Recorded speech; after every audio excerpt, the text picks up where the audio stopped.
नमस्कार मित्रांनो, easy life फार्मरमध्ये आपले स्वागत आहे। आज आपण मुंबईतील विधानसभेचे 2019चे विजयी आमदार कोण होते हे पाहणार आहोत।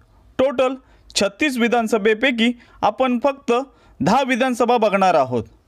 दहिसर विधानसभा मतदारसंघ मनीषा चौधरी भाजप, मागाठाणे विधानसभा मतदारसंघ श्री प्रकाश सुर्वे शिवसेना, विक्रोली विधानसभा मतदारसंघ श्री सुनील राऊत शिवसेना, भांडुप पश्चिम विधानसभा मतदारसंघ रमेश कोरगावकर शिवसेना, जोगेश्वरी पूर्व विधानसभा मतदारसंघ रवींद्र वायकर शिवसेना, दिंडोशी विधानसभा मतदारसंघ सुनील प्रभू शिवसेना, कांदिवली पूर्व विधानसभा मतदारसंघ अतुल भातखळकर भाजप, चारकोप विधानसभा मतदारसंघ योगेश सागर भाजप, मालाड पश्चिम विधानसभा मतदारसंघ असलम शेख काँग्रेस, वरळी विधानसभा मतदारसंघ आदित्य ठाकरे शिवसेना।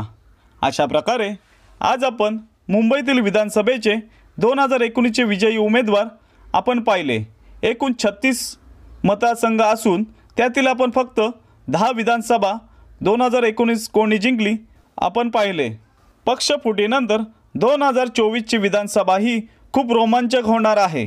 कोणाला तिकीट भेटते किंवा नाही भेटत, कोण होणार आमदार, आपण येणाऱ्या इलेक्शनमध्ये पाहणार आहोत।